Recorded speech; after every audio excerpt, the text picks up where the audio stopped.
ખાય અને જો થૂકવાની છૂટ આપે ને સાહેબ, ગુજરાતના યુવાનોને ફાક્યું ખાઈને થૂકવાની છૂટ આપે, એક જ દિવસમાં તાજમહેલ જેવા વ્હાઇટ બિલ્ડિંગને લાલ કિલ્લો કરી નાખવા સક્ષમ છે. ક્યાં પહોંચશે આ? વિચાર કરો.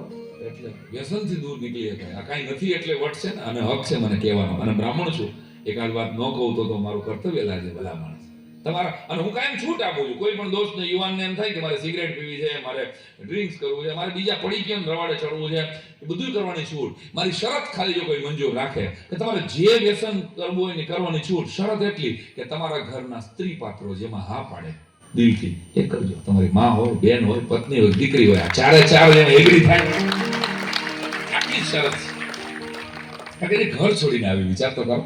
તમારે આપણે કહીએ છીએ કે આપણે જાન લઈને ગયા છીએ, પણ એકચ્યુઅલી તો 200 જણા જાન લઈને ગયા હોય ત્યારે એકલી છોકરી આવે છે પરણીને, તો મરદ તો દીકરી છે બધા માણસ સાથે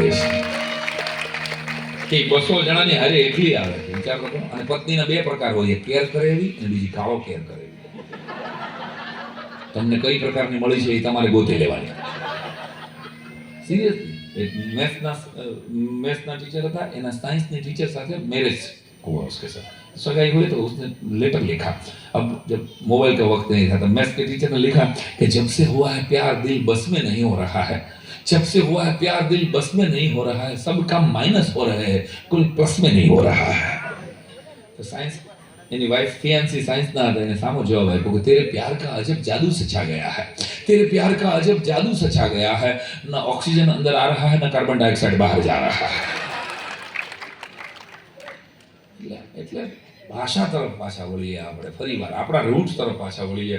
અને બહેનો અહીં બેઠા છે, તમે જુઓ, બહેનોને ભગવાને જેને સ્ટેટ વાળા આપ્યા છે એને કરલી કરાવવા છે, જેને કરલી આપ્યા છે એને સ્ટેટ કરાવવા છે. તમે પૂછો ટૂંકમાં ભગવાને જેમ આપ્યા હોય એમ એને જોતા નથી. 20,000 લાખ રૂપિયો અમદાવાદ મુંબઈમાં તો 1 લાખ વાળમાં કેરોટીન નાખે ને કાંઈક ઓલા સ્ટેટ ઓલું શું આવે સ્ટ્રેટનર આવે. આ જો મુકાય હમણાં એની ઘરવાળીને લઈ દીધું છે, બરાબર યાદ. હેર સ્ટ્રેટનર આવે, સીધા ખીપા જેવા વાળ કરી નાખે. ખબર એટલા વાળ ગરમ થવા માંડ્યા છે એના લીધે, લગભગ બૈરાઓને ટટા થવા માંડ્યા છે. 10 વર્ષમાં જેમ પુરુષોને ટાળ છે ને એમ 10 વર્ષ પછી મને દેખાય છે ભાઈ ભાભી 2 ટાલિયા બેઠા છે. 10 વર્ષ જવા ગયું વડીલ, તમારે શરીર મૂંઝાવાની જરૂર નથી. બહુ થાય ને લકી કેટલા ટાળવાળા બેઠા છે.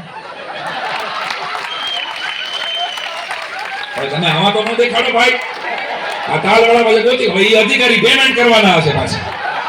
મરવી નાખશો તમે યાર મને. ક્લોઝઅપ ન કરો કોઈ. અમે કરો ને એકવાર પછી ખજાનચી ચાલ્યા હતા અને મારું પેમેન્ટમાં 10,000 રૂપિયાનો ધુંબો આવ્યો હતો મને. કોઈ ઉડતું ન લઈ લેતા, પણ વાળ છે એ તો ઘટના છે ને. ટાલ તમે જુઓ, પુરુષોને જેટલા ટાલવાળા મિત્રો બેઠા છે એને હંમેશા રાજી રહેવું, કારણ કે એ એવરી ટાઈમ 24/7 એ રેડી જ હોય. એને ફોન આવે કે કોર્પોરેશને પહોંચો એટલે સીધા કપડાં પહેરી તૈયાર. બહુ એને અરીસો ગોતવા પણ નહીં, એને દાંતીઓ ગોતવા પણ નહીં, વાળ ઓળવા એનો ટાઈમ કેટલો બચે છે જિંદગીમાં એ ખબર જ છે કે માથે કાંઈ છે જ નહીં, ઉજળે ચમન છે આપણે. ફટ કરતો એ કપડાં પહેરીને 24 એક તાલીબંધી છે ટાલવાળા મિત્રો માટે. ચાલવા ફાયદો છે. અને પ્રોબ્લેમ શું છે કનુભાઈ સાહેબ?